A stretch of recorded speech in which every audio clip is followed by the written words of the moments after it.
In the late 1970s, the city of Fayetteville, Arkansas had a small problem. An ugly concrete spring house in the northeast corner of Wilson Park. Long ago, the spring had fed a pond that had been a popular swimming hole. But the pond was drained in the 1920s to make way for softball fields, and the land surrounding it started being used as a parking lot. As time went on, the area became an eyesore. At the same time, it just so happened that a sculptor named Frank Williams was studying at the U of A, and he had some creative ideas about how to solve the problem. The existing concrete structure over the spring was reminiscent of a small play fort. It was used by the local kids for that purpose, and I thought what better solution to this challenge than a fantasy play castle and sculpture garden. In this case, to be a little bit more interesting than the existing structure. At first, Williams had little more than a rough model for a plan. The project, which he called Point 7, was imagined as an environmental play structure in the surrealist style of Catalan architect Antoni Gaudí. In concept, my idea originally for the grotto designed to the west of here and then the subsequent Point 7 designs was to replicate an architectural relic of the sort you might see in Europe or in Asia. I felt that to the best of my ability, I would build something durable but in faux decay, new but reflecting antiquity, and hopefully it would be miraculously enhanced by wear, tear, and vandalism as it reverted to nature. Williams' design was funded by the Arkansas Arts Council, and the city donated the land and tools. He also got a grant from CETA, the Comprehensive Employment and Training Act, to hire some young workers to help him build it. We broke ground the first week of June 1979. I had no idea how difficult it would be, much less train 5 inexperienced 16 to 21-year-old kids who just needed a job. Well, I'm Sophia Estes. I started working on this castle when I was probably about 19. He said years later that he hired me because he thought I looked like I could pick up rocks. Even though his design won, he didn't know a whole lot about rock work. No one did. We didn't know how to create any of this stuff. Nobody knew what they were doing. And we were just, other than Frank, we were CETA workers. So we were just learning a trade, but we didn't know what we were doing. Williams described the grueling working conditions. It was a typically hot Arkansas summer and no one was in any shape for the work in the heat. Attrition was predictable and frequent in the first months. It wasn't any kind of art we were doing. It was backbreaking labor in 95 degrees Fahrenheit. But it wasn't all heavy labor. The CETA workers put a lot of their individual creativity into the project as well.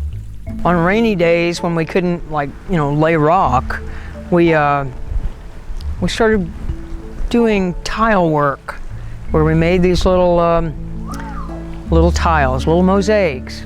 And to each individual person, it was their expression of something. Now, like I said, with each of the lamps, they represented life. And it was the Big Bang, and then the ocean, and then everything that came, above it. And with this being, a flower on the top. And we built a cone. When it was completed, the cone was the last thing that went on. And we had to get a crane to come in here. I mean, it was so heavy. We had to get a crane to come in here and put it up there. That was a trip. The CETA workers put their creativity into the castle in other ways, too. Well, back in the 70s, 70s and 80s, everybody smoked pot. This was a pipe. There was a little place where I was always short. The guys were taller than me, but I used to always get up here, and I'm in my 60s, I can't do it now, but this was a bowl, and we'd pack that, and you can see where it was done because there's still the burn above it. By the spring of 1980, the CETA grant had run out, but several of the people who had been working on it stayed on anyway. It was a labor of love. We all just not only loved each other, but we just loved the thought that we were creating this, you know. It was really an exciting time. Finally, on July 20th, 1980, Point 7 was completed. It did become popular even before completion. We couldn't keep the kids off the site even during construction. It wasn't just kids who fell in love with the castle. It quickly became a popular hangout for teenagers as well. High schoolers would get their senior pictures taken there, and quite a few couples said their vows there. But not everyone loved the funky castle. Certain fundamentalist groups wouldn't let their kids play on it because they thought it was demonized. Maybe they thought the strange symbols and faces held some sinister meaning. Now these faces, you know, we weren't working fast enough. Of course, none of us really knew what we were doing. So, you know, it was costing, you know, people more than they had expected. So these wound up being caricatures of some of the people that had kind of given us a hard time about the money that we were spending. Despite that, as time went on, the castle continued to be one of the most popular places in town. But its popularity came with the inevitable wear and tear.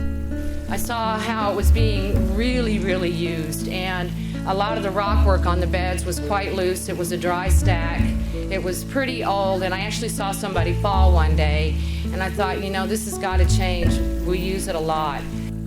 My name is Eugene Sargent, and I'm a local artist. I was only 13 years old at the time, so I actually played on this castle when I was a kid. But time went by, and it needed repairs.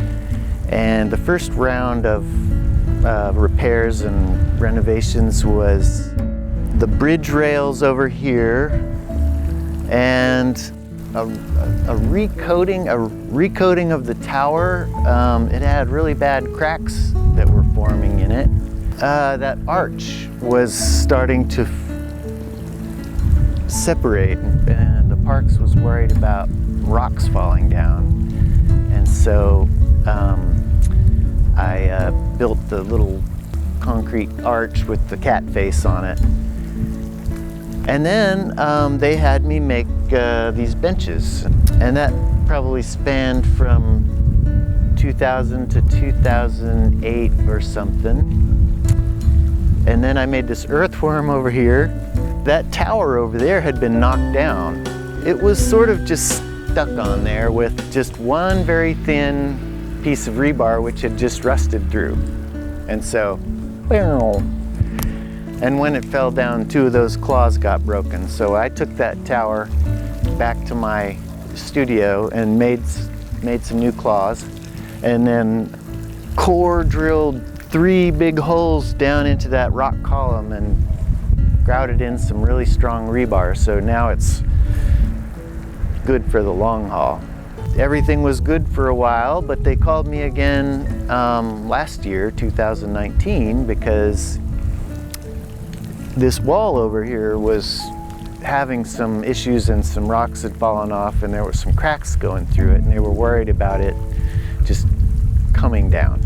They just wanted me to come up with some strengthening solution, and I didn't want to do something that just looked like any mason would do it. So I got the idea for this skink, because the profile of the wall kind of had this fun little racy kind of curve, and it just put the skink in my mind. And then, so in the process, this is another fun part of the story. While I was making this skink, this woman named Kay Baskerville came by, and we got to talking, and she said she was a mosaic artist, and I'm like, mosaic? I got her into the project, and she made the tail on the skink. And she loves this park, and she just did it for the sheer joy of it. all things considered, it's doing pretty well for being 40 years old. I mean, it really is unique, and boy, people love this thing. It's really, everyone loves it, yeah. 40 years later, it remains one of the most beloved places in Fayetteville. Fayetteville's former mayor, Dan Cootie, put it best at the 25th anniversary of the castle's completion. But just to have it here is a symbol of things that make Fayetteville such a wonderful place to live. This has become, in Fayetteville, the symbol of quirkiness that we all love about this town.